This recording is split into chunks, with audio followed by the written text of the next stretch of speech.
자, 이완구 총리 후보자 이야기를 좀 해보겠습니다. 자, 병역 문제 이제 논란이 어느 정도 잦아들었는데 이번에는 땅 투기 문제 때문에 또 이야기가 계속 나오고 있습니다. 어떤 주장이 나오는 거고 또 본인은 어떻게 해명하는지 윤정혜 기자가 자세히 설명을 해드리겠습니다. 자, 윤정혜 기자, 네. 어떤 이야기인지 좀 설명을 해주시죠. 네, 이완구 총리 후보자의 장인이 경기도 분당에 땅을 샀습니다. 지난 2000년에 땅을 샀는데요.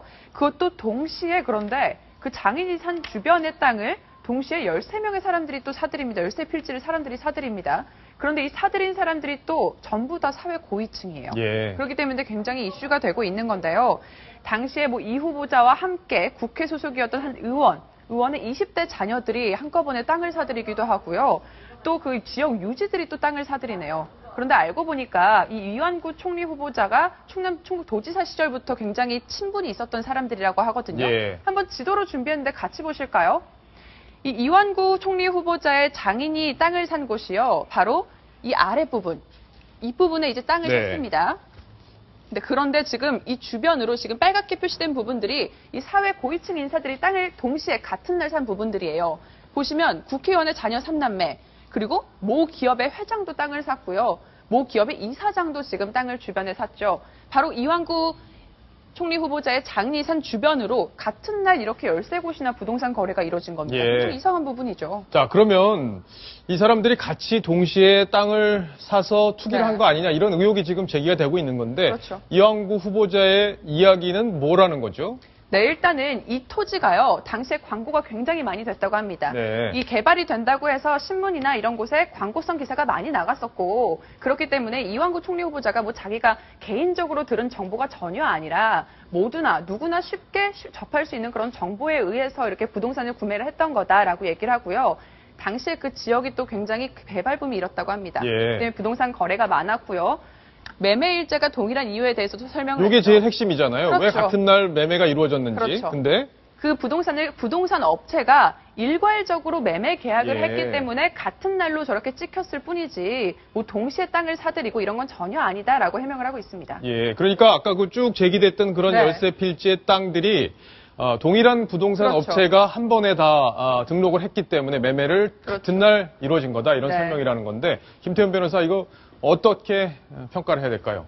국민 감정상 땅값이 많이 올랐기 때문에 우리나라 사람도 땅값, 주식값 이런 거 민감하지 않습니까? 예. 국민 감정상은 조금 의혹이 있을 수 있는데 글쎄 저는 이완구 내정자의 그 해명이 맞지 않나. 왜냐하면 제가 사실 그 당시 분당 살고 있었거든요. 아, 그래요? 90년대 후반 2000년대 초반에 분당 사람들 웬만하면 다 알고 있었습니다. 판교 곧 개발돼가지고 거기 사면 돈 된다는 거를. 예. 다 알고 있었던 정보였고 정확히 어디에 사면 되느냐 그게 정말 정보인데 만약에 이완구 그 총리 내정자 그 당시에 여당 원내대표였기 때문에 공동 정부지만 정보 입수한 거 아니냐 이런 의혹들이 있는 것 같은데 만약에 정보를 정확히 입수했다면 저 땅 안 샀을 겁니다.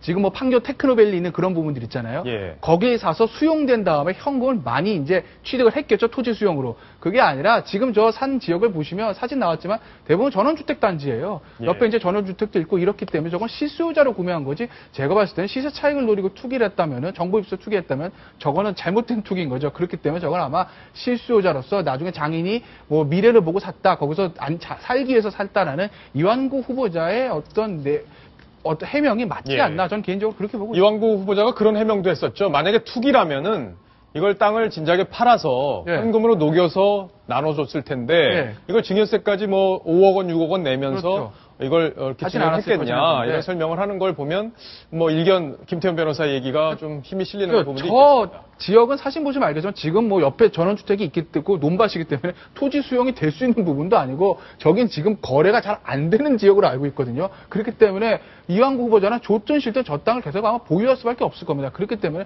투기라고 보는 건 사실 좀 무리가 있죠. 예. 자, 아파트 갖고도 또 논란이 있는데 그 얘기도 좀 설명을 해주시죠.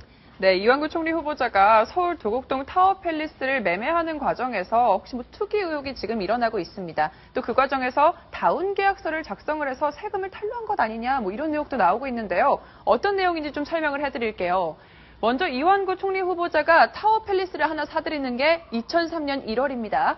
당시 6억 2천만 원에 사들였다고 하죠. 예. 그런데 당시 시세가 굉장히 높았다고 해요. 실거래가는 11억 8천만 원이라고 합니다. 네. 그런데 불과 9개월 후에 다시 또 팔아요. 타워팰리스 매도하는데 계약서에 보면 똑같은 가격에 매도한 걸로 나옵니다. 하지만 실거래가는 지금 5억 가까이 지금 차이가 있죠. 예. 시골가 16억 4천만 원에 판 것으로 나옵니다. 그렇기 때문에 지금 이 과정에서 취득세 탈루하고 여기서 양도세 탈루한 거 아니냐 이런 의혹이 나오고 있는데요. 이에 대해서도 지금 이완구 총리 후보자는 이렇게 해명을 내놨습니다. 일단 이 6억 2천만 원이 잔금을 빼고 지금 쓴 거기 때문에 6억 2천만 원이라고 됐을 뿐이라고 해명을 했고요. 예. 그리고 이렇게 9개월 만에 팔게 된 거, 이것도 막상 타워팰리스 사고 보니까 이 공직자가 타워팰리스 사는 거에 대해서 비판적인 시각이 좀 있었다고 해요. 예. 그래서 급하게 팔았을 뿐이지 뭐 세금도 다 정상적으로 냈다라고 해명을 하고 나섰습니다.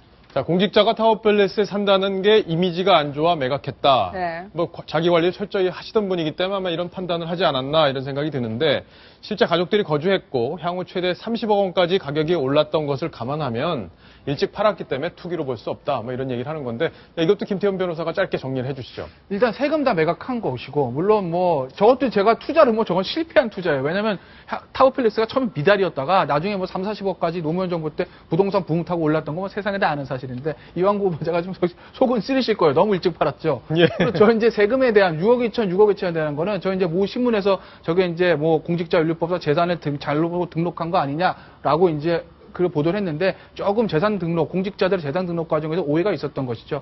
재산 등록하는 시점에 이완구 후보자는 계약금과 중도금만 지불했지 잔금 지불하지 않았습니다. 예. 그때까지 들어간 돈이 6억 2천이기 때문에 6억 2천으로 신고를 한 것이고 그리고 재산 등록이라는 게 이게 변동을 하는 것이거든요. 작년에 10억짜리로 변동을 했는데 이게 내가 지금 20억이 됐으면 플러스 10억 신고하는 것이고 영원이 됐으면 마이너스 이제 10억으로 신고를 하는데 6억 2천은 일단 신고됐는데 그에 팔아서 그게 고스란히 없어서 빵원이 됐기 때문에 6억 2천이 고스란히 매도 처리가 돼서 예. 영원으로 온 겁니다. 아마 그 다음 해에 이완구 후보자의 어떤 재산 등록 내역을 자세히 살펴보시면 차익을 얻어서 현금이 플러스된 부분은 별도로 아마 기재가 돼 있을 겁니다. 예. 자, 박성훈 논설위원. 네. 근데 오늘 보니까 조금 이완구 후보자가 분위기가 좀 달라졌어요. 과거에는 뭐 얘기만 하면 뭘 바로 꺼내서 보여주고 내가 당당하게 응하겠다 이런 입장이었는데 오늘부터는 조금 이제 신중한 모드로 들어갔습니다. 이거 왜 그런 변화가 있었다고 보세요? 저는 전략적 속도 조절이라고 봅니다. 예. 우리가 그 병역 문제는, 대한민국에서 병역 문제는 정말 얼마나 민감한지를 우리가 지난 2002년 대선에 이회창 당시 한나라당 총재, 예. 한나라당 후보가 다 이긴 선거라고 했는데 결국 꼬꾸라진 것이 아들 병역 문제가 김대엽 씨라고 하는 거기서 제기된 그리고 야당이 집중 공격한 아들 병역 의혹 비리. 근데 결국은 사실은 다 사실이 아닌 걸로 밝혀지는 사실 무고한 것으로 밝혀졌음에도 결국은 대선에 떨어졌단 말이죠. 예. 그것을 바로 곁에서 봤던 이완구 후보자로서는 이 병역 문제만큼은 조기에 감정이 쌓이지 않도록 조기에 불식해야 되겠다 해서 과감하게 좀 무리한 속도가 지나치게 빠르다 싶을 정도로 어떤 해명을 했던 것이고 이 부동산 문제는 야당 의원들도 청문회에서 먹고 살 걸 남겨줘야죠. 예. 야당 의원들이 그냥 좋은 게 좋은 거라고 흥얼흥얼해서 통과시켜주면 그 야당 지지자들한테 견디지 못하기 때문에 이 부동산 문제에 대해서 집중적으로 공격을 하겠다고 선언을 했고 따라서 그 부분에 대해서는 전략적으로 단계적으로 대응해 나가면서 야당 의원들이 어떤 걸 제기할 때 다시 또 반박할 수 있는 예. 자료로 스톡을 해놓겠다. 지금 아마 이런 전략적 행보를 하는 것 같습니다. 그렇군요. 역시 정치부장을 지낸 우리 박성훈 논설위원의 아주 내공이 있는 해설까지 들어봤습니다. 자, 이번 소식 여기까지 정리하겠습니다.